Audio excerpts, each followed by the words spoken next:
Allah ati ala lahu al-khalq wal amru tabarakallahu rabbul alamin. Nyagasani n'ufite kurema kandi n'ufite itegeko kuri buri kimwe kandi aratagatifutse Allah nyagasani w'ibiremwa byose. Vuga ko nyagasani w'ibirere n'isi ari Allah. Ubu koko birakwiriye ko mwashyira mu kimbo cye mu mwanya we abandi bakunzi, mwahamya ko ari bo baremyi, mwahamya ko ari bo bagomba gusengwa mu mwanya we. La yamlikuna li anfusihim naf'an wala dharra. Nabo ubwabo badafite icyo bimariye, ibindi abantu basenga bitari Allah mu kimbo cy'Imana nta cyari cyo, nta nicyo bivuze, ko nta nicyo byimariye ubwabyo. Nibyo Imana irimo kuvuga. Imana yarangiza muri izi aya ikavuga iti qul hal yastawi al-a'ma wal basir. Ariko se ikwereka umuntu ufite tawhid, umuntu wamaze gusobanukirwa neza Allah subhanahu wa ta'ala binyuze mu biremwa bye, kavuga mbese ubona ameze nk'utabona, ufite ubumuga bwo kutareba ameze n'umuntu ufite amaso abiri, ntabwo bishobora kungana. Qur'an ni igitabo cya Nyagasani subhanahu wa ta'ala kidafitemo gushidikanywa, la yatihi al-batil, kidashobora kugerwaho n'ikinyoma mu buryo bwari bwo bwose, cyaturutse kwa Nyagasani subhanahu wa ta'ala. Imana ikavuga iti hudan lil muttaqin, n'ubuyobozi n'inzira ku bantu b'abagandukira Imana. Abagandukira Imana bameze bate? Alladhina yu'minuna bil ghaibi, bafite ikirango cyangwa se barangwa no kuba bemera ibyo Allah subhanahu wa ta'ala. Wa ala alihi wa sahbihi ajma'in. Rabbana arina al-haqqa haqqan warzuqna ittiba'ahu wa arina al-batila batilan warzuqna ijtinabah واجعلنا من الذين يستمعون القول فيتبعون احسنه. اللهم انفعنا بما علمتنا وعلمنا ما ينفعنا وزدنا علما ولا تجعل علمنا حجة يوم يقوم الحساب. Shimweni kuzoni bya Allah subhanahu wa ta'ala, mahoro n'umugisha bisakare ku ntumwa yacu Muhammad no ku bantu be n'abasanyendo be n'abakurikirana zakomeza kubakurikira mu kujya neza kugera ku munsi mperuka. Turasaba Allah subhanahu wa ta'ala ko yajya dushoboza kenshi na buri gihe kutwereka igikuye, akadushoboza kukigenderaho, akatwereka n'ikinyoma ko cyaba kimeze kose, akadushoboza kukigendera kure kandi akadushyira muri ba bagaragu be bumva amagambo agakurikira meza. Muri isomo ryacu ry'ubushize twari twatangiye twigishanya ku isomo ry'imyizerere, isomo rya tawhid. Twari twabonye igisobanuro tawhid, umwanya wayo n'agaciro kayo mu by'ukuri mu bw'idini y'Uislamu. Hanyuma no mu byo twabonye ko isomo rya tawhid, umuntu kugira imyizerere ari cyo kintu cyangombwa mu by'Imana yategetse abantu, nawo mutwe wa byose ni nabwo bw'Islamu. Hanyuma niko kuri kw'Imana subhanahu wa ta'ala yifuza ku bagaragu bayo, kuko icyo Imana yaturemeye nta kindi ni ukugira ngo tuyigandukire, tuyigaragire. Nibwo butumwa bw'intumwa z'Imana zose n'abahanuzi. Intumwa zose z'Imana ubutumwa bwazo bukubiye mu guhamagara abantu gusenga Imana imwe rukumbi, nta kindi bayibangikanyije. Hanyuma ni nayo mpamvu ikomeye yo kuremwa kw'abantu, niyo mpamvu ikomeye izashyira abantu mu ijuru, kandi niryo tegeko rya mbere rikomeye mu mategeko yose Imana yadutegetse. Twari twabonye rero ibisobanuro bigiye bitandukanye birebana n'iri somo, aho twasozerezaga naho twagaragaza ibice byari ya somo, ariko ntabwo twabitinze. Akaba ariyo mpamvu ngira ngo twongere duse nk'abasubira inyuma gato, ariko tunagura tureba biriya bice bya tawhid uko ari bitatu, ibisobanuro byabyo ndetse na adilla, dalil zibishimangira, haba ari muri Qur'an hagatifu cyangwa se muri sunna z'intumwa y'Imana Muhammad sallallahu alaihi wasallam. Igice cya mbere cya tawhid twari twabonye ko ari tawhid rububiyya, n'igisobanuro cyayo tawhid rububiyya huwa tawhidullah bi af'alihi. Ushobora kuvuga tawhid rububiyya ko ari ukugaragira Imana, kugira Imana imwe mu masengesho, cyane cyane mu bikorwa byihariye by'Uwiteka subhanahu wa ta'ala, bigaragara ko nta wundi wabigizemo uruhare mu kubaho kw'ibyo bikorwa n'ibindi byinshi tubona. Nta wundi wabikoze, nta n'undi wabikora utari Allah subhanahu wa ta'ala. Cyangwa se ugasobanura kavuga ko wal imanu bi anna Allah ta'ala huwa rabb, nukwemera tawhid rububiyya, nukwemera ko Allah subhanahu wa ta'ala niwe nyagasani w'ibiremwa byose, akaba umwami wabyo hano ku isi no ku munsi w'imperuka, akaba ari we muremyi, nta wundi muremyi utari Allah subhanahu wa ta'ala, akaba ari we wenyine wihariye gutanga amafunguro, akaba ari we wenyine utanga ubuzima kandi wambura ubuzima, nta ubaho uretse ko abaho ko Imana yamuhaye kubaho, nta n'upfa uretse ko Imana ariyo iba yamwambuye ubuzima bwo kubaho agapfa. Mwenyezi Mungu nyagasani subhanahu wa ta'ala niwe ugenzura ibibera mu isi no mu ijuru igihe cyose no mu buzima bwose, ntagira intangiro, ntagira iherezo, ntasinzira, nta nubwo ahondobera, iteka abakurikirana abagaragu be kandi muri gahunda z'ubuzima bwabo butandukanye, aho ari bugufi yabo. Iyi niyo tawhid rububiyya.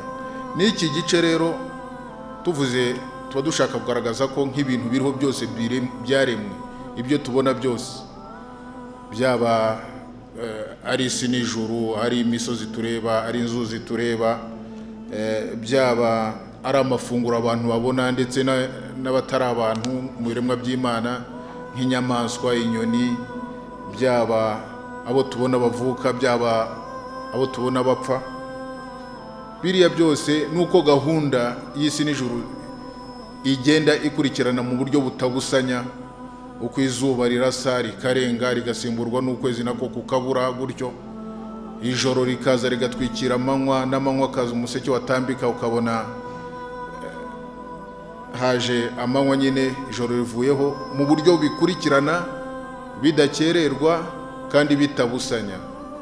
Ibi ngibi nta wundi wabikora uretse Allah subhanahu wa ta'ala, nicyo bigaragaza.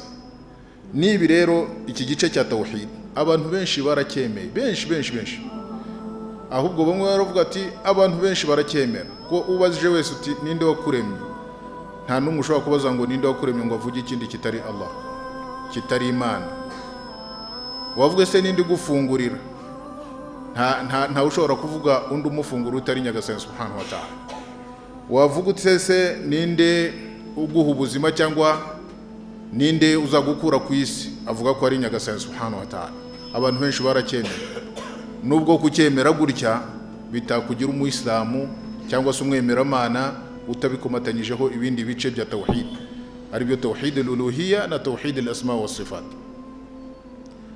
Gusa abataremeye iki gice cya tawhid nabake bameze nkabo, ni bake mbarwa, ariko nabo bakabihakana atari kubera ko batabizi, ahubwo bikaba hari ibyo bakomeho bifuza ko bitabacika, bakagaragaza ko batemera iyi tawhid, no kuvuga ko Imana ariyo muremyi, ari itanga byose, ariko bazi neza ko ibyo bavuga atari byo. Uza kunsonga hano ni Firaun alayhi la'na na Namrud.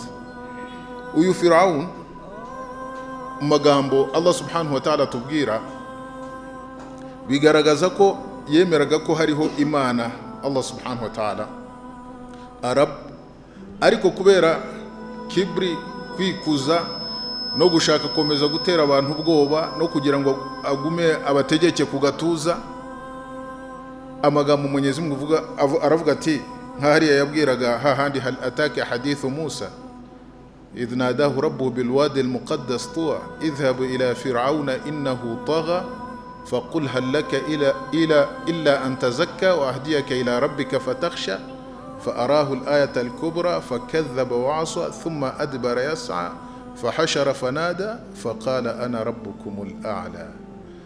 n'umugani wa Nabii Musa, Imana uko yavuga ngo ese mbabwira umugani wa Nabii Musa ubwo namwoherezaga kwa Firaun kugira ngo agende ampamagare nyagasani we wenda yatinya cyangwa se akibuka.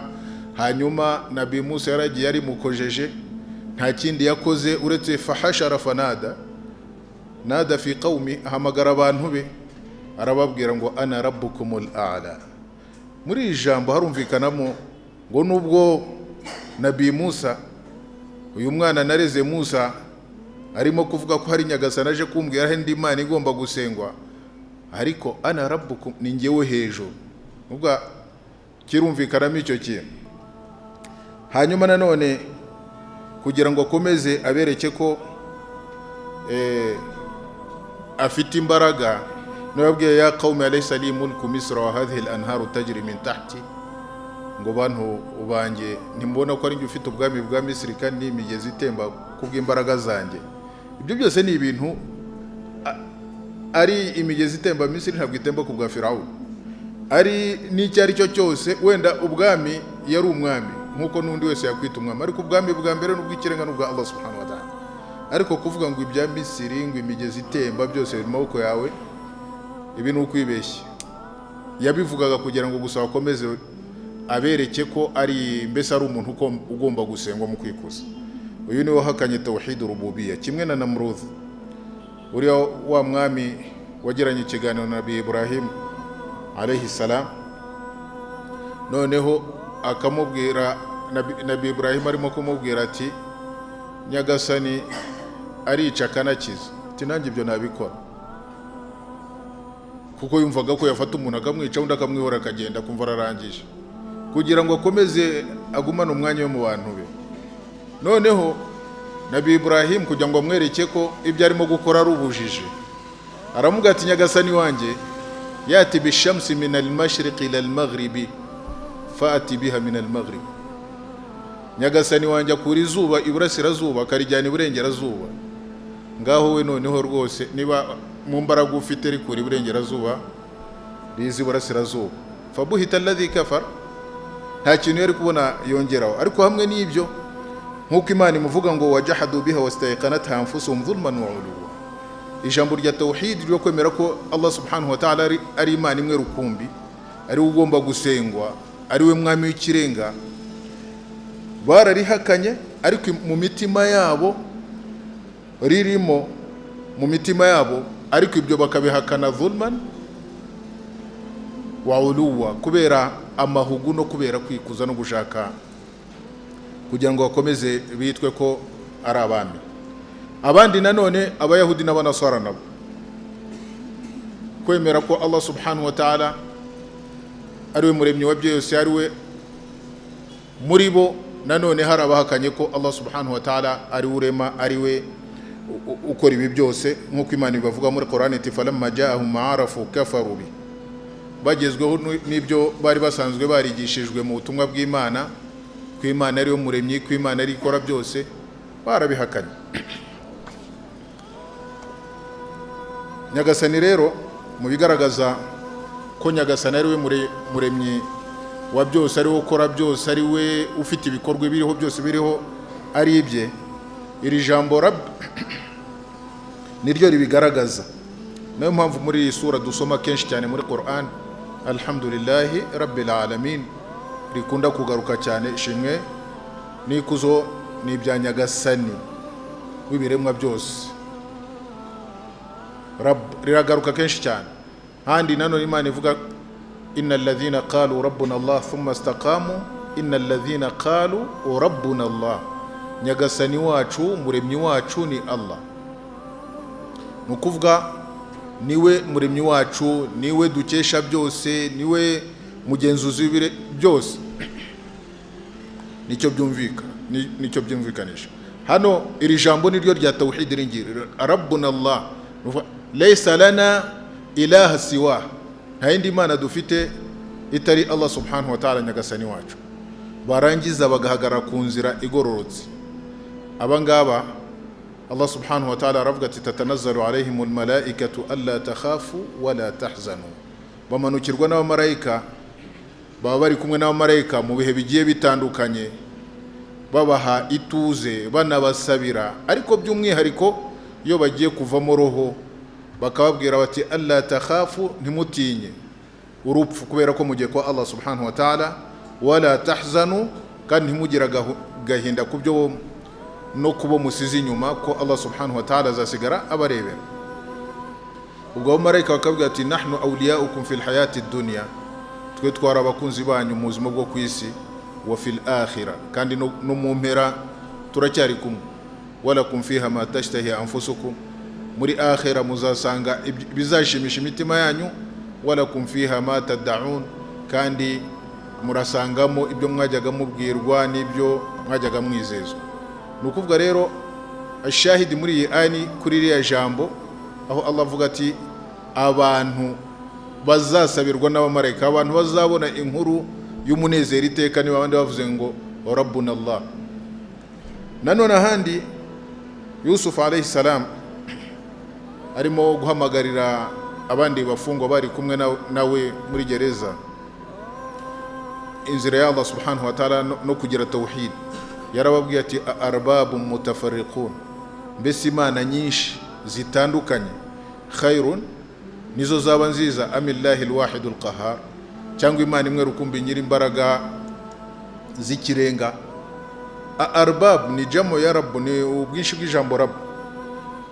Ni ukuvuga rero abasenga izindi mana bakagira abandi babona ko ari bo babaremye batandukanye, abo ni mushrikun, babagikanye imana mu guhamya ibiremwa imana yaremye ku wundi utarabiremye.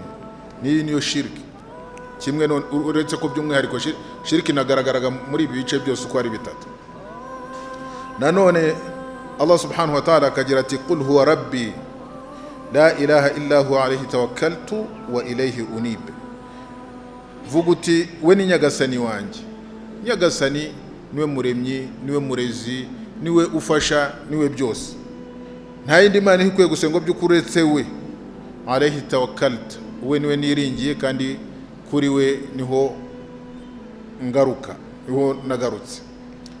Nanone hano inna rabbakumullah, mu by'ukuri nyagasani wanyu ni Rabb al-Khaliq al-Malik al-Mudabbir, umwami, umuremyi, umugenzuzi w'isi n'ijuru. Inna rabbakumullah ni Allah, niwe muremyi w'ibi bintu byose. Ibimuranga alladhi khalaqa as-samawati wal arda fi 6 ayyam, niwe waremye amajuru, ibirere birindwi n'isi mu minsi 6. Thumma stawa ala al-arsh, arangije aganza ku ntebe y'ubwami. Yughshi al-layla an-nahara yatlubu hathithan, atwikiriza ijoro amanywa n'amanywa nanone akayatwikiriza ijoro, bikagenda bibisikana bikurikiranye. Washamsu wal qamaru wan nujumu musakharatu bi amri, nibi biremwa bindi byose imana yaremye, byaba ari izuba, byaba ari ukwezi, byaba ari inyenyeri, ibi byose bigenda cyangwa se bikora nk'uko imana ibishaka. Allah ati ala lahu al-khalqu wal amru tabarakallahu rabbul alamin. Nyagasani n'ufite kurema kandi n'ufite itegeko kuri buri kimwe, kandi aratagatifutse Allah, nyagasani w'ibiremwa byose. Nanone mu yindi aya qul man rabbus samawati wal ard, vuga uti ninde nyagasani w'ibirere n'isi. Qulillah, bazavuga vuga uti ni Allah. Qul afatattakhadtum min dunihi awliya la yamlikuna li anfusihim naf'an wala dharra, ese niba muvuga ko nyagasani w'ibirere n'isi ari Allah, ubu koko birakwiriye ko mwashyira mu kimbo cye mu mwanya we abandi bakunzi, mwahamya ko ari bo baremyi, mwahamya ko ari bo bagomba gusengwa mu mwanya we. La yamlikuna li anfusihim naf'an wala dharra, nabo ubwabo badafite icyo bimariye, ntacyo bakwimarira, nta n'icyo bakwitwara. Haje ikiza kugira ngo wenda kibagirira akamaro, ntabwo wamenya icyo kiza gihereye kugira ngo kibagereho. Haje ikibi gishobora kubahungabanya, ntabwo wamenya icyo kibaho kiri buturuke kugira ngo bakikinge. N'abanyantege nkeya. Ntabwo rero ibindi abantu basenga bitari Allah mu kimbo cy'Imana nta cyari cyo, nta n'icyo bivuze, ko nta n'icyo byimariye ubwabyo. Nibyo Imana irimo kuvuga. Imana yarangiza muri izi aya ikavuga iti qul hal yastawi al-a'ma wal basir. Ariko se ikwereka umuntu ufite tawhid, umuntu wamaze gusobanukirwa neza Allah subhanahu wa ta'ala binyuze mu biremwa bye, kavuga mbese ubona ameze nk'utabona, ufite ubumuga bwo kutareba ameze n'umuntu ufite amaso y'abiri, ntabwo bishobora kungana. Ubwo rero iyo nta tawhid ufite, ibintu Imana yaremye ushaka kubyitira urundi utari Imana, ni nkaho umeze nk'umuntu w'impumyi kandi rwose wakabaye ureba. Am hal tastawi dhulumatu wan nur, cyangwa se umwijima n'urumuri ni kimwe. Am ja'alu lillahi shuraka khalaqu ka khalqihi fatashabaha al-khalqu alayhim, cyangwa aba bantu bacanganikiwe batarashobora gusenga Imana ukuri ko kuyisenga no kuyigira imwe mu guhamya ibyayo yikoreye no guhabwa amasengesho, cyangwa abo basenga abandi batari Allah babageneye ibyo baremye nk'uko Imana yaremye, fatashabaha al-khalqu alayhim, noneho baracanganikirwa bananirwa kumenya ibyaremwe n'Imana cyangwa se n'ibyo bariya baremye. Abangaba basenga Imana mu kimbo badasenga Imana mu kimbo cy'Imana. Ese hari ibindi biremwa babona bimeze nk'iby'Imana wenda bituma biba impamvu yo kubacanganya ntashobora kumenya bati ibi ni iby'Imana, ibi ni iby'Imana zacu cyangwa se n'iby'ibindi dusenga? Ibirere ni birindwi, abo bandi ibyo baremye biri. Isi ni iyi ngiyi, abo bandi bafite isi yindi se? Ntayihari. Qulillah khaliqu kulli shay wa huwa al-wahidul qahhar, vuga uti Nyagasani niwe waremye buri kintu rero kandi niwe nyirimbabazi nyirimbaraga kandi numwe uwigize. Iyi rero ni tawhid rububiyya. Kenshi abenshi rwose uwo wabaza wese umubaje uti ninde wakuremye, nta rindi zina kubwira, arakubwira ati narebwe n'Imana. Ninde uguha amafunguro, ntabwo yakubwira ngo hari undi umuha amafunguro. Ninde umeze imyaka yawe, arakubwira ngo ni Imana. Ikibazo kiza iyo umubwiye ngo ngaho senga, niyo ikibazo kiza kuri tawhid uluhiyya. Iyi tawhid uluhiyya rero wa tawhidullah bi af'ali al-ibad, nugusenga Imana imwe ukagira Imana imwe mu bikorwa by'abagaragu. Nukuba impamvu iyi tawhid yitwa af'alul ibad, nuko amasengesho yose abantu bakora muri iyi tawhid, byaba ari ugusari, byaba ari ugufunga, byaba ari guhiji, byaba ari ugutanga izaka, byaba ari nadhiri, byaba ari ukwiringira, byaba ibyo nabagaragu babikora, ni ibikorwa by'abagaragu. Ariko ibi bikorwa baba bikorera nde? Kugira ngo binashoboke nuko bagomba binanemerwe nuko bagomba kwikorera Allah subhanahu wa ta'ala wenyine. Niyo mpamvu yitwa tawhidullah bi af'ali al-ibad, kugaragira Nyagasani umwe wenyine mu bikorwa abagaragu dukora twebwe by'amasengesho atandukanye. Au tawhidullah bi aqwali ibadihi wa af'alihim wa i'tiqadatihim, cyangwa se ushobora no kwisobanura ukavuga ngo ni ukugaragira Nyagasani subhanahu wa ta'ala mu magambo y'abagaragu be n'ibikorwa byabo n'imyizerere yabo. Muri iyi tawhid ya kabiri ngiye tubonye, ushingiye kuri iki gisobanuro cya kabiri, uhita ubona ko ni ukuvuga ko aya masengesho abantu bakora kubiye muri tawhid uluhiyya ashobora kuba ari amasengesho arebana n'ibikorwa n'umutima i'tiqadat, cyangwa se ibikorwa n'ururimi aqwal, cyangwa se ibikorwa n'umubiri af'al.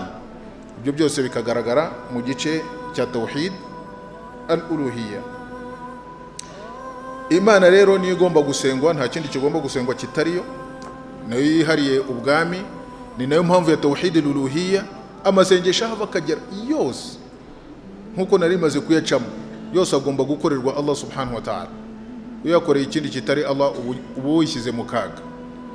Niyo mpamvu Imana igaya nk'abantu basenga ibindi bitariyo, nkaho yavuze iti afara aita man ittakhadha ilahahu hawa, ese wabonye wa wundi wagize Imana ye cyangwa se usenga we ko ari ry'umutima we? Uyu nguyu yaba yaramaze kuyoba kera. Nanone abakoresha baravuze bavuga ati ajala al-aliha ilahan wahida, ese Muhammad yaraje Imana zacu arashaka izi Imana dufite ziri Maka n'iziri Taifu n'iziri Jeddah zose aragira ngo tuzigire Imana imwe? Barangije baravuga ngo ibi ni ibitangaza. Urumva, ibi byose ni bikwereka ubujiji. Tawhid rero uluhiyya ni ukugira Imana imwe mu masengesho yose, nta na rimwe ukuyemo.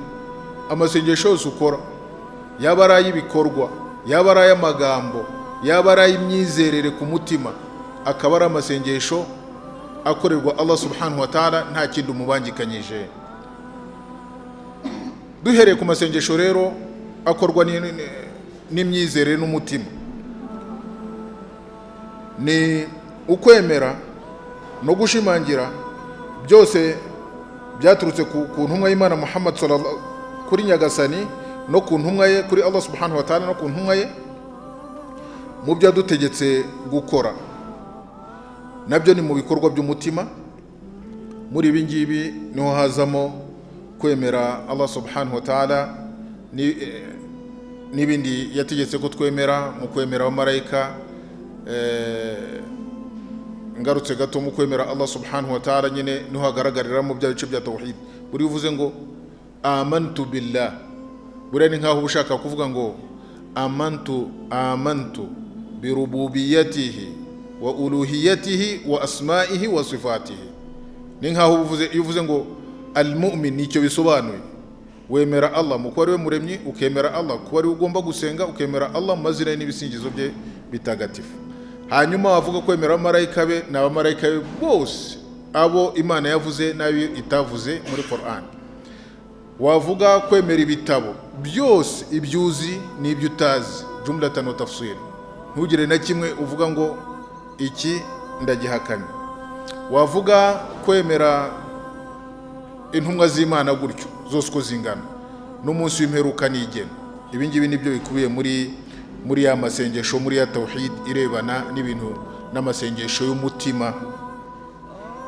Ibi ngibi rero nibyo birebana na tawhid al-uluhiyya ku gice kirebana n'amasengesho akorwa n'umutima. Haka amasengesho rero akorwa n'ururimi, nabyo ni ukwemera no kwakira byose Imana yategetse bigomba gukorwa n'umutima. Ikiza ku nsonga ni shahadatan, amasengesho akomeye, buriya buhamya ashhadu an la ilaha illa Allah wa ashhadu anna Muhammadan rasulullah.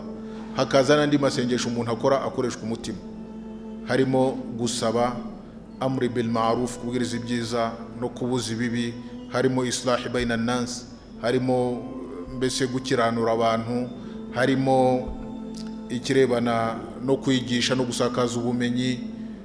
Ni isengesho rikorwa n'ururimi, hazamo atakbir wa tahmid wa tahlil, ibintu byo gukora adhkar, uvuga subhanallah, alhamdulillah, wa la ilaha illa Allah, Allahu akbar. Aya yose afatwa nk'amasengesho y'ururimi mu gice cy'amasengesho akorwa n'imvugo, nacyo kikaba ari igice mu bice bya tawhid al-uluhiyya. Hakaza nanone igice cya gatatu mu bice by'amasengesho munsi ya tawhid al-uluhiyya, ni amasengesho akorwa noneho n'umubiri.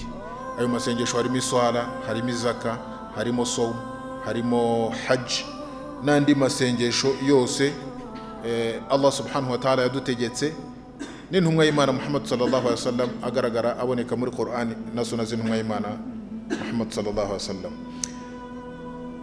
Aya masengesho yose tumaze kuvuga hano akubiye muri tawhid al-uluhiyya, byaba ari al-ibadat al-i'tiqadiyya cyangwa se al-ibadat al-qawliyya cyangwa se al-ibadat al-fi'liyya, mbese amasengesho y'imyizerere, amasengesho y'amagambo cyangwa se imvugo, n'amasengesho y'ibikorwa. Aya ngaya ushatse niyo yayandi akunda kugaruka mu ijambo ababwiriza butumwa n'abamenyi b'idini basubiramo bavuga ngo kugandukira Imana ni ugukora iby'Imana yategetse no kugendera kure iby'Imana yabujije. Iyo ukoze iby'Imana yategetse, icya mbere kiza mu by'Imana yategetse ni shahadatan, iyo ikorwa n'ururimi. Hanyuma iswala n'izaka n'iki bigakorwa n'umubiri, nubwo izaka harimo n'igice cy'umutungo. Nibyo huwa al-imtithali bi kulli ma amara Allah subhanahu wa ta'ala, gukurikiza iby'Imana yategetse. Kandi mu gukurikiza iby'Imana yategetse ni ukuvuga hari ibice bibiri. Hari amasengesho afatwa nka ngombwa, itegeko ugomba gukurikira uko byagenda kose ukanayubahiriza. Hanyuma n'amasengesho y'imigereka, niko gushyira mu bikorwa iby'Imana yategetse. Biri mu bice bibiri, ibifatwa nk'inkingi n'ibifatwa nk'imigereka. Kugendera kuri iby'Imana yabujije nanone ni ibice bibiri. Hari ibiza ku nsonga bizira by'Imana yaziririje, hanyuma munsi yabyo hakaba bya bindi bidashimishe biratuvuga ngo ni makruhat. hari muharamat na makruhat. Ibyo ngibyo byose nibyo biri munsi yo kugendera kure iby'Imana yabujije. Gihamya y'ibi ngibi rero ni ijambo rya Allah subhanahu wa ta'ala ishimangira ko ibi birebana n'imyizerere ikubiye muri aya masengesho y'ibice bitatu, naho Imana igira iti alif lam mim dhalika alkitabu la rayba fihi hudan lilmuttaqin. Quran, Mwenyezi Mungu avuga ati alif lam mim kira ni igitabo muri cyo nta gushidikanya kurimo. Quran ni igitabo cya Nyagasani subhanahu wa ta'ala kidafitemo gushidikanywa, la yatihi albatil, kidashobora kugerwaho n'ikinyoma mu buryo bwari bwo bwose, cyaturutse kwa Nyagasani subhanahu wa ta'ala. Imana ikavuga iti hudan lilmuttaqin, n'ubuyobozi n'inzira ku bantu bagandukira Imana. Abagandukira Imana bameze bate? Alladhina yu'minuna bil ghaibi, bafite ikirango cyangwa se barangwa no kuba bemera ibyo Allah subhanahu wa ta'ala wenyine yihariye kumenya. Kubirebana na ghaibu nta muntu wabimenya uretse Allah subhanahu wa ta'ala. Alimul ghaibi fala yuzhiru ala ghaibihi ahada. Allah subhanahu wa ta'ala niwe mumenyi w'ibyihishe, nta numwe ahishurira ubwo bumenyi bwe illa man irtada, keretse ko yishimiye mu bagaragu be mu ntumwa ze n'abahanuzi. No muri ibyo bintu bya ghaibu rero abemera Imana barangwa nabyo nukwemera Allah ko ntawigeze abona Allah subhanahu wa ta'ala, bakemera n'ibyo Allah yabindi yategetse ko abantu bemera. Mu marayika ntawigeze abona abamarayika, ibyo ni min umuril ghaibiyya, abamarayika. Hanyuma nanone mu bindi birebana n'ibintu byihishe Imana yihariye kumenya uko biteye, n'ubuzima bwo mumva, alhayatul barzakhiyya. Nta muntu n'umwe wakubwira ngo ubuzima bwo mumva bumeze bute, uretse ko tubuzi dushingiye ku byo intumwa yacu Muhammad sallallahu alaihi wasallam yatubwiye, byaba ari naim cyangwa se azab, niba ari inema zo mumva cyangwa se ibihano byo mumva. Nanone mu bumenyi bwihishe abemera Imana abemera ku buryo rwose rusange, harimo kwemera ibyo ku munsi w'imperuka bikubiyemo imizani, ibitabo, sirata, no gupima ibikorwa by'abagaragu. Ibyo byose ni mu bikorwa abemera min al-ghaibiyat. Hakazamo n'ikibazo kirebana na roho icyo ari cyo, nta muntu uzi roho icyo ari cyo, n'ibindi bikorwa icyakubaho cyangwa se kitakubaho. Ibyo ni muri bya bindi byihishe Allah subhanahu wa ta'ala wenyine yihariye kurema, yihariye kubimenya, ariko abemera Imana tukaba tubyemera. Niyo mpamvu Imana ikora wasfu ivuga iti alladhina yu'minuna bil ghaib, ba bandi bemera ibyo batabonye, wa yuqimuna as-salat, bakanongeraho gukora iswala, wa mimma razaqnahum yunfiquna, mu byo twabahaye bagatanga. Ni ukuvuga barasari bakanatanga. Nyuma yaho walladhina yu'minuna bima unzila ilayka wa ma unzila min qablika wa bil akhirati hum yuqinun ulaika ala huda min rabbihim wa ulaika humul muhtadun. Ngo nabo abandi bemeye ibyo wamanuriwe, wahishuriwe ibyo wamanuriwe, bakemera n'ibyamanuriwe abaje mbere yawe mu ntumwa z'Imana, abo ngabo ni bari mu nzira y'ubuyoboke kuva kwa Nyagasani wabo, kandi abo ngabo nibo bayobotse. Izi ayati rero zirashimangira abantu bafite ya aqidati tawhid ikubiye mu guharira Imana ibikorwa by'abagaragu, bikubiye mu bice bitatu by'amasengesho y'umutima, y'imvugo cyangwa se ibikorwa by'umubiri. Niki aho Imana ivuga iswala n'izaka no gutanga, nano n'ikindi kintu kikwereka agaciro k'iswala n'izaka mu idini w'Islam. Ni ibintu bibiri bidatandukana.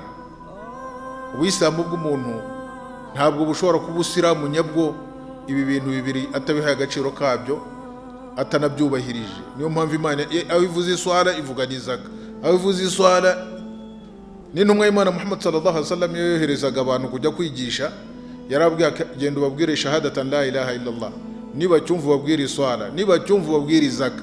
Nta kindi intumwa y'Imana yarenzagaho ngo ivuge swawmu, ngo ivuge hija, ibintu bitatu. Nukuvuga rero as-salata wa zaka, iswala n'izaka, mategeko y'idini w'Islamu ni ibintu bikomeye buri mu Islamu wari wese agomba kwitwararika uko ashoboye.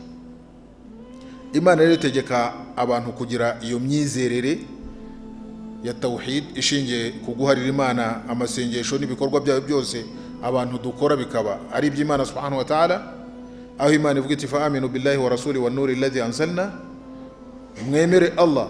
Kwemera Allah ni ukuvuga ngo ni ukwemera ko ari we muremyi, ari we ugomba guharirwa ibikorwa byacu by'amasengesho byose, kandi afite amazina n'ibisingizo bimukwiriye bimubereye.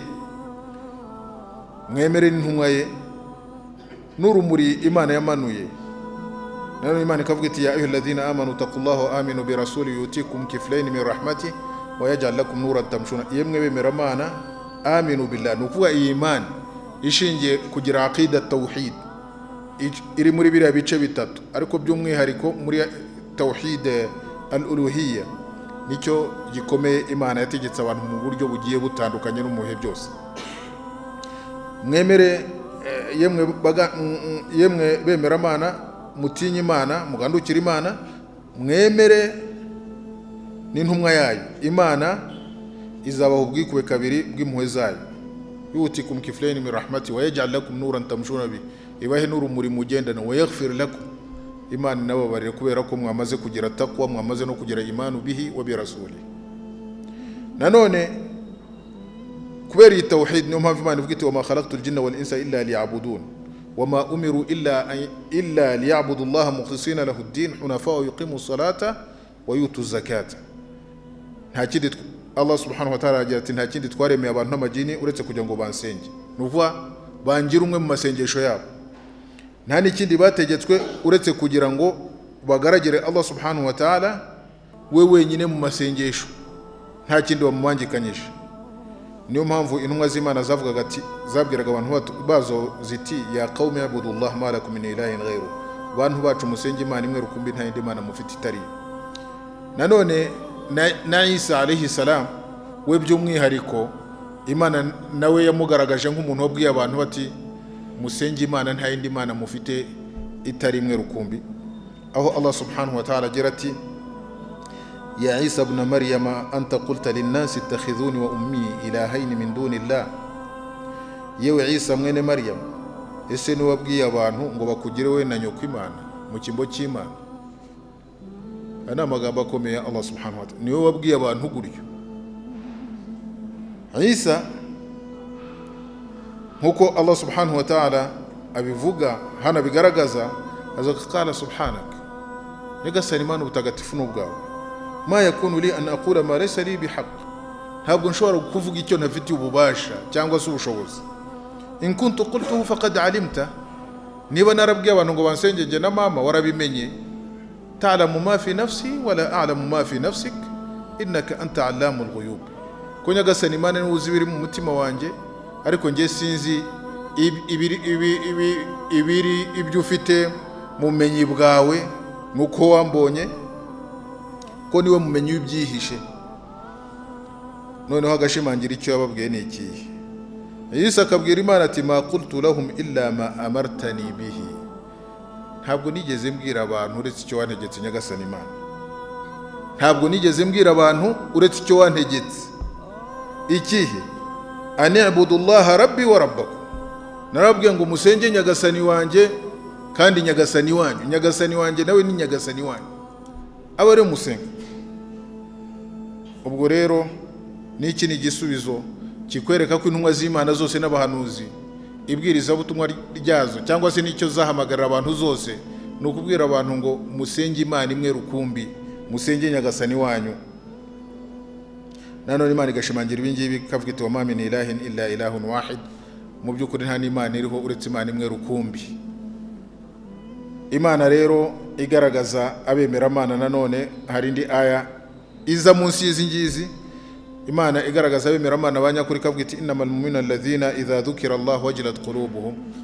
Abemera Imana nyakuri ni babandi iyo havuzwe Allah imitima yabo irahungabana ikagira ubwoba. Nubwo iyo havuzwe Allah cyane cyane kubirebana n'ibihano bye n'imbaraga ze n'ubushobozi bwe ku bagaragu be, barahungabana. Ko abantu iyo bamenye imbaraga z'Imana n'ibihano byazo usanga bagira ubwoba. wa idha tuliyat alayhim ayatuhu zadatum imanan wa ala rabbihim yatawakkalun. Kandi basomerwa na aya za Nyagasani subhanahu wa ta'ala zikabongerera ukwemera. Aya zibongera kwemera cyane cyane izi niyo babwiwe iby'Imana yateguriye abagaragu be beza n'impuhwe ze n'imbabazi ze n'ijuru rye, bagira ubushake noneho bwo gukora amasengesho ku bwinshi. Imana igakomeza igaragaza abangaba babemera Imana beze, kavuga iti alladhina yuqimuna salata wa mimma razaqnahum yunfiqun. Ni babandi bahozaho iswala kandi no mu byo twabahaye bagatanga. Nanone iswala iragarutse no gutanga biragarutse. Imana ikavuga iti ulaika humul mu'minuna haqqan, bariya nibo bemera Imana banyakuri. Naho bavuga badafite batarangwa n'ibi bintu Imana irimo kuvuga hano baba bivugira. Allah akagira ati lahum darajatun inda rabbihim wa maghfiratun wa rizqun karim. Bariya bafite inzego zikirenga kwa Nyagasani wabo kandi bafite impuhwe n'amafunguro meza. Ibi rero byose birakwereka iyo umuntu wamaze kugira iriya myizere ya tawhid, cyane cyane tawhid uluhiyya yazanywe n'intumwa zose n'abahanuzi, ko nta kindi ubona uretse kubona impuhwe za Nyagasani subhanahu wa ta'ala n'amafunguro meza kandi atubutse. Niyo mpamvu Allah subhanahu wa ta'ala ashimangira agira ati lilladhina ahsanu alhusna wa ziyada. Kuri ba bandi bagize neza, icyambere bemera Allah subhanahu wa ta'ala ntibanamubangikanye, bafite alhusna. Alhusna ni ijuru, wa ziyada. Aziyada huwa an-nazar ila wajhi Allahi al-karim, nukuzareba Allah mu buranga bwa Allah subhanahu wa ta'ala. Nubwo Imana ni habana ijuru, nyuma yaho izabaha ikirenze ijuru. Ikirenze ijuru nukuzareba Allah subhanahu wa ta'ala ku munsi w'imperuka. Nanone Imana ikavuga iti hal jazaa'u al-ihsani illa al-ihsan. Mbese hari inyiturano y'ineza uretse ko igomba kuba ineza. Nubwo abagize neza nyine bakemera Allah bagasenga Allah nta kindi bamubangikanyije, bazabona ijuru n'ikirenze ijuru, kandi ijuru niyo neza y'ikirenga. Imani rero yuzuye bavandimwe wa Islamu, ntabwo ushobora kugira imani yuzuye idahagaze ku misingi ibiri. Umusingi wa mbere ni ukugira urukundo kuri Allah, ufite urukundo rw'ikirenga kandi ushimishwa n'ibiri kwa Nyagasani subhanahu wa ta'ala. Aho ngaho niho bavuga ngo icyo ni igice kimwe, ni umusingi umwe mu misingi yatuma ugira imani. Tuhibbu Allah azza wa jalla wa targhab fima indahu. Ukunda Allah subhanahu wa ta'ala kandi ushishikajwe no kuzabona ibiri kwa Allah subhanahu wa ta'ala. Kuba ibiri hano ku isi usanga bitubuza gusenga Allah no kugaragira Allah, Allah yateganyije ibimeze nkabyo. Niba ari amazu, niba hano ari yadushishikaje kuyubaka y'ibyondo na rukarakara n'ibiti n'intuza na block sima na ruriba, Nyagasani yateguye izi ziruti izo ngizo zubakishe zahabu na feza. Niba urimo kurwana kugira ngo ubone akabanza ka 15 kuri 20, akaba ariko gatuma gusa ariko bizamo ingorane, rimwe na rimwe ukaba wakora n'ibitangaza ujya gushingamo ibiti kugira ngo atazagira ukagutwara. Ntabwo ari ibiti by'imbago, ni ibiti by'intuza by'imitsindo. Nyagasani yateguye inshuro 10, umuntu wanyuma uzajya mu ijuru azaba afite isi icyicaro kingana n'isi inshuro 10. Iyo utekereje rero ufite al-mahabba, iyo umaze gukunda Allah subhanahu wa ta'ala ugakunda n'ibiri we yateguriye abagaragu be, imani niho itangira kuza, mbese kugenda uyigira kandi yiyongera. Icyakabiri mu bintu bigomba kuranga umuntu nanone ushaka kugira ukwemera, huwa al-khawfu shadid wa rahba wal khashya min batshihi wa satwatihi wa uqubatihi. Nuko ufite ubwoba nanone, nubwo ukunda Allah subhanahu wa ta'ala ukawiringiye unabona ko uharanira kuzabona ibiriwe, ariko nanone ugira ubwoba wicara ufite ubwoba uvuga uti naba narakoze ibikorwa Allah ntabyakire bizagenda bite. Burya iriya ni wasfu y'abantu bafite imani, kugira ubwoba. Ariko nubona umuntu niyo waba ukora ibikorwa byiza warangiza ukajya hari ukarega gatuza, hari umusingi wa tawhid, umusingi wa imani wabuze. Buri umusingi wa imani ukuvuga niba abandi bakora ibikorwa bazi ko bitazakirwa, ariko iyo ukoze ibikorwa ukavuga ngo byamaje kwakirwa abana ngo ijuru tuzarijyamo ba, ese warigezemo kugira ngo byibura uvuge ngo waritsindiye? Abantu bazarijyamo kubw'impuhwe z'Imana. Iki rero nanone ikindi kigomba kuranga ni umusingi wa kabiri mu bigaragaza imani yuzuye. Imana yagishimangira avuga iti innahum, abasanyanyendo cyangwa se as-sahaba ridwanullahi alaihim walladhina ja'u ba'dahum, nabaje nyuma yabo. Imana innahum kanu yusari'una fil khairat, bihutiraga gukora ibyiza. Kubera iki? Barimo barashaka ibyiza biri kwa Nyagasani subhanahu wa ta'ala, kandi baranabyihutisha kubera ko bakunda Nyagasani subhanahu wa ta'ala. Buriya mu biranga umuntu ufite aqida cyangwa se imyizerere nuko iki Imana gishyira imbere y'ibye n'iby'abandi bose. Ibyawe bikaza iteka nyuma y'iby'Imana. Warangiza iby'Imana ubwo nawe ukabona ujya mu byawe, kandi urangije iby'Imana, Imana irangiza ibyawe. Niyo urangije iby'Imana, Imana irangiza ibiri hagati yawe n'abagaragu bayo. Ariko uwo musingi abantu usanga batawumva neza. Iyo wihaye kuvuga ngo reka mbirangize nta na kimwe urangiza. Niyo mpamvu rero tugomba gushishikarira iteka nanone kujya dushyira iby'Imana imbere, cyane cyane ko Imana itadusaba n'ibikomeye cyane. Wareba nko mu izaka niba ufite miliyoni barakubwira ngo utangiye 25, ariko 25 babireba ukajya ngo bibaye miliyari. Cyo ni ikigeragezo. Abeme mbere yacu rero innahum kanu yusari'una fil khairat, bihutiraga gukora ibyiza, wayad'unana raghaban wa rahaba, kandi niyo badusabaga cyangwa se batwambaza babaga bafite ubwoba, bibaza ati wenda ibyo twakoze ntabwo bizakirwa, wa kanu lana khashi'in, kandi batwigengeseragaho. Iki gice turimo kuvuga rero cya tauhid, aricyo tauhid uluhiyya, kuko tauhid rububiyya twayirangije. Nicyo gice ariyo mpamvu ikomeye Imana yaturemye, ko Imana yaturemye kugira ngo tuze tuyisenge. Imana itwohereza intumwa kugira ngo zitwigishe ko Imana ari igomba gusengwa. Imana ibitabo byose bikuyemo guhamagarira abantu ko nta wundi bagomba gusenga uretse Allah subhanahu wa ta'ala. Nibiriho byose Imana ibidushyiraho kugira ngo bidufashe kugira ngo tuyigandukire. Niyo mpamvu Imana ivuga iti ya ayuha nnasu ubudu rabbakum, yemwe bana murebe hano. Ntabwo Imana ivuze ngo yemwe bemeramana, nta nubwo Imana ivuze ngo yemwe basiramu. Imana ivuze yemwe bana, ni ukuvuga ihame ry'abantu kumenya ko bagomba gusenga Imana ni ihame Imana ihamagarira bose. Abashaka bakabikora n'abatabishaka bakabyihorera, bafite icyo bazabwira Nyagasani subhanahu wa ta'ala. Niyo mpamvu Imana ivuga ya ayuha nnas, yemwe bana ubudu rabbakum, musenge Nyagasani wanyu, we wabaremye akarema n'ababanjirije kugira ngo mushobore gutinya. Nyagasani wanyu waremye isi, yarangiza akarema ikirere, akamanura amazi mu kirere kugira ngo aze mushobore guhinga, mushobore kubona ibyatsi by'amatungo, mushobore kubaho. Nanone ayati nyinshi cyane muri Qur'ani zigaragaza zishishikariza abantu gusenga Imana. Niyo tauhid uluhiyya, wa qada rabbuka alla ta'budu illa iyyahu wa bil walidayni ihsana.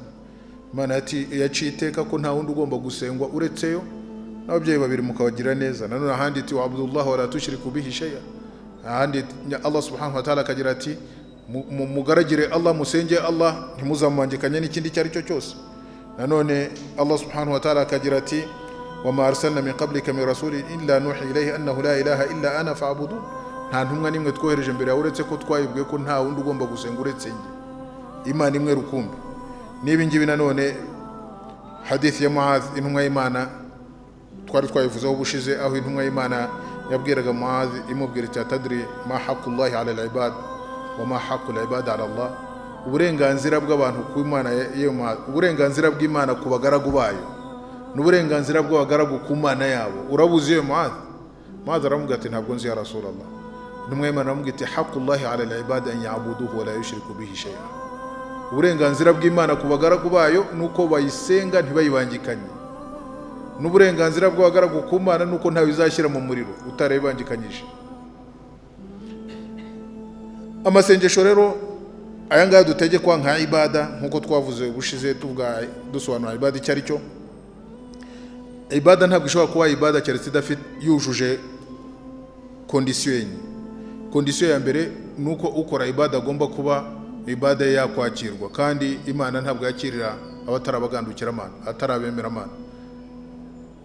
Innama yataqabbalu Allahu minal muttaqin, Imana yakira abagandukira Imana.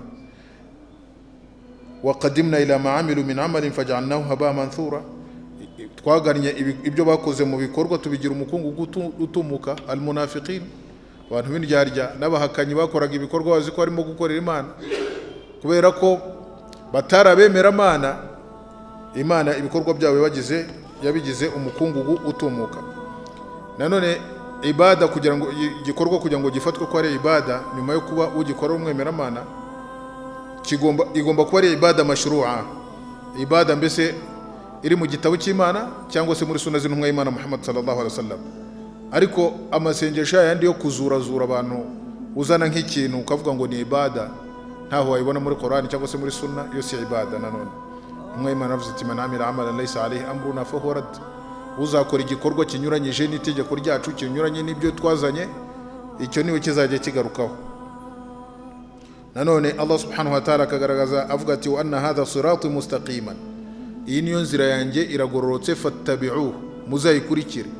Wala tattabi'u subula fatafarraqa bikum an sabili, ntimuzakurikirana utundi tuyira, izindi nzira zikabatanisha ku nzira ya Allah subhanahu wa ta'ala. Nanone ibada kugira ngo ibe ibada nuko igomba kuba ibada khalisa lillahi azza wa jalla, uyereje Imana. Icyo ukora ukaba ugikoze kubera Imana, utayibangikanyije n'ikindi cyari cyo cyose. Intumwa y'Imana iravuga muri hadisi iti innamal a'malu binniyat, ni dalil igaragaza ko ikintu kugira ngo gifatwe ari ibada ugomba kubukereje Imana, kandi ibikorwa byose bigendana n'imigambi.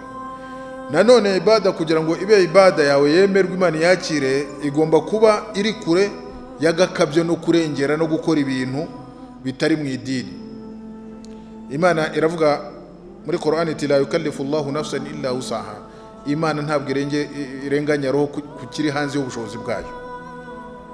Nanone intumwa y'Imana yaravuga iti nkuko Imana ivuga muri Qur'an iti wa ma ana minal mutakallifin, nge ntabwo amasengesho nkora n'amasengesho anyoroheye mu kubaha Imana, nta kwigora kurimo.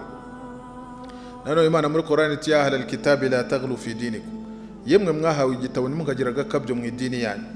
Nuvuga amasengesho yajemo agakabyo kiba kibaye ikibazo.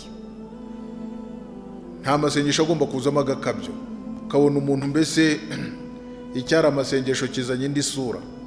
Ibi ngibi nanone ntabwo byitwa ko ari ibada. Ndabaha urugero, hariho umugabo bitaga Abu Israel, yarafunze aragenda ahagarara ku zuba. Intumwa y'Imana irabaza iti suriya mugabo ni uwuhe?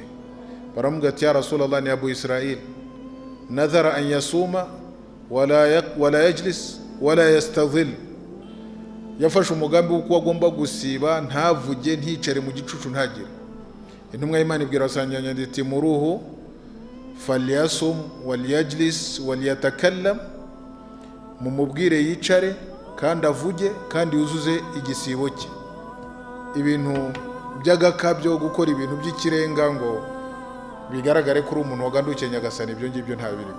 Ni nko kuvuga ngo ubwo nsibye ngo reka njye ku izuba rya saa 7 rinkubita igihorihori cyende guturika nzabona ithawabu nyinshi, izo thawabu ntazihari. Al-ghulu, agakabyo no gukora amasengesho arimo nayo mpamvu gukora amasengesho usinziriye. Hari umubyeyi wari warashyize umugozi mu musigiti, akajya agenda, yaba afite imbaraga agakora amasengesho n'imbaraga, yaba yumva yananiwe kubera gukunda gusari akajya yitwaza uwo mugozi. Intumwa y'Imana iti muwuce, atumwe muri mwe nazajya abafite imbaraga ajya sari, niyumva asinzire banzu ryama, ibitotsi bigabanyuke, noneho ukore ibada zawe nta bitotsi ufite. Ibintu by'agakabyo mu masengesho oya. Nanone urugero rw'ibyo ni abantu bagiye ku ntumwa y'Imana babaza abafasha bayo, baramaze atari ko se turashaka gutera ikirenge mu kirenge cy'intumwa y'Imana Muhammad sallallahu alaihi wasallam, ibikorwa intumwa y'Imana ikora bimeze bite? Abafasha b'intumwa y'Imana barababwira atari ko iyo ni intumwa y'Imana, twe twumva twagira kandi karusho. Bamwe bati twe tugiye gufata umwanzuro wo kujya turara duhagaze tutari buryame, nta nubwo tuzongera kurya inyama, nta nubwo tuzongera gufunga, nta nubwo tuzongera kubana n'abagore bacu.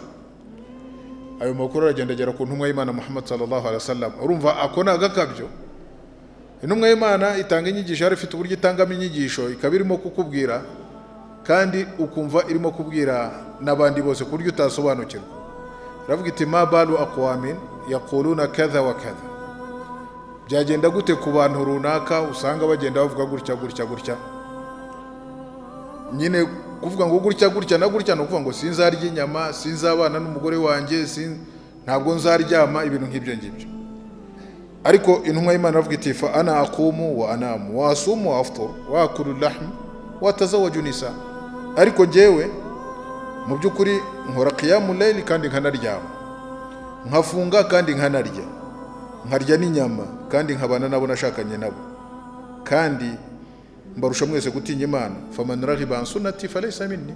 Umuntu wakwitandukanya n'umugenzi wanjye mu kugandukira Imana no kubaha Imana wo so wanjye.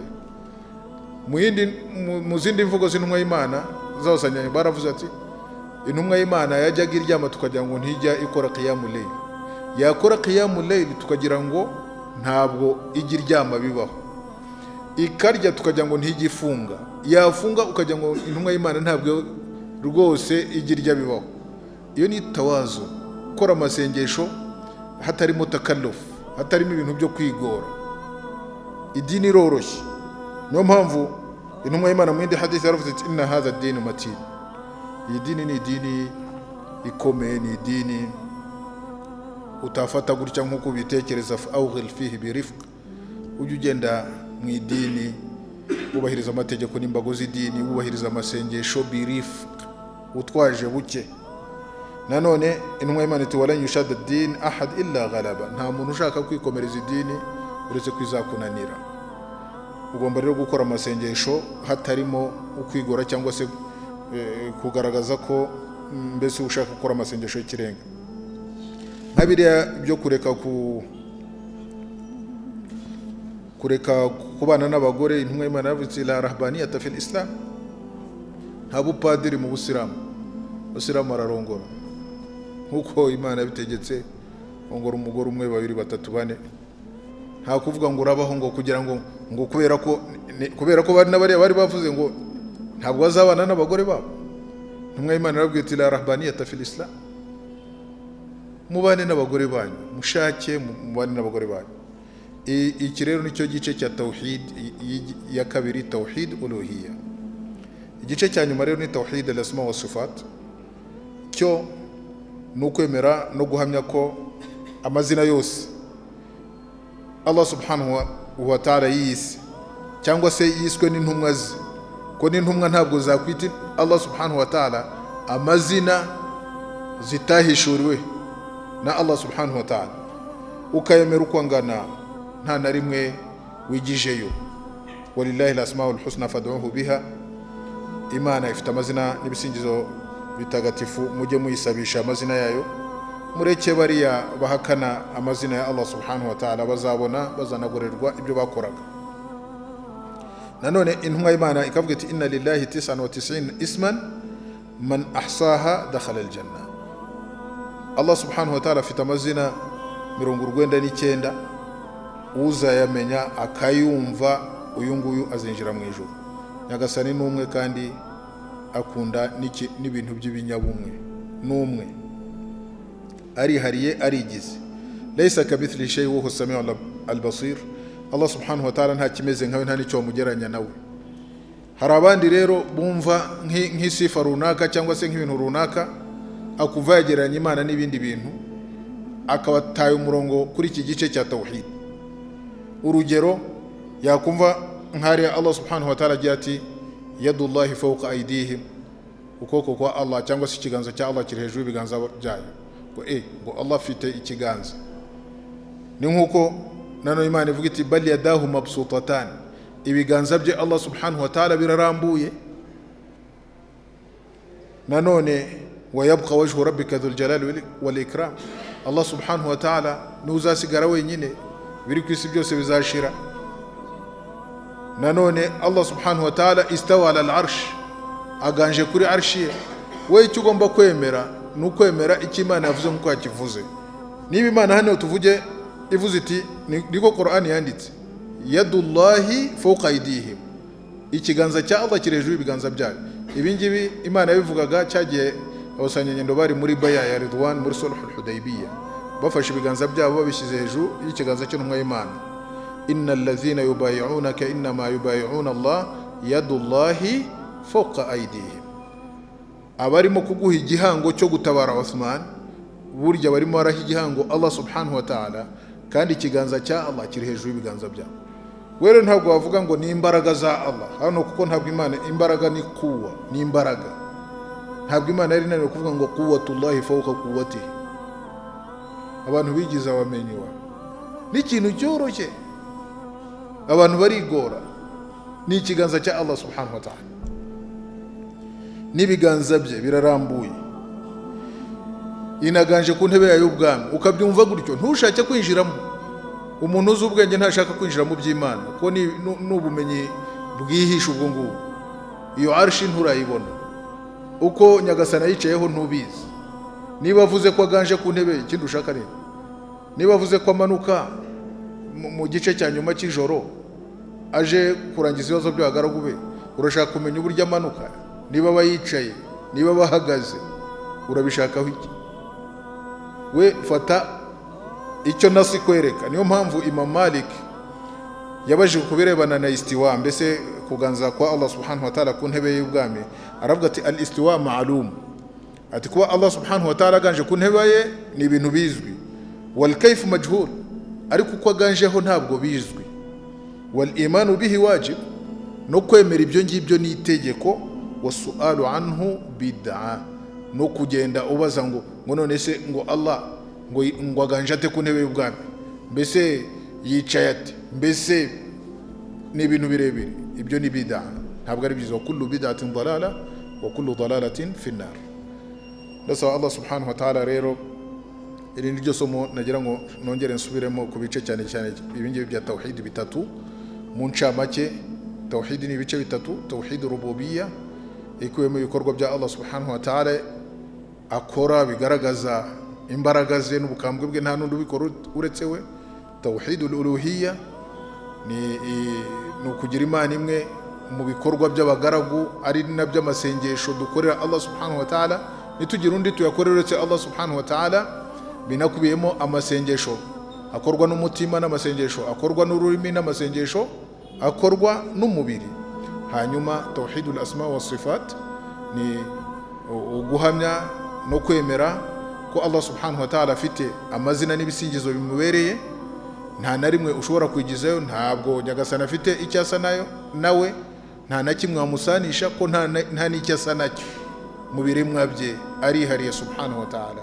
Hadha wa sallallahu sallam wa baraka ala Muhammad wa ala alihi wa sahbihi wa sallam, walhamdulillahi rabbil alamin.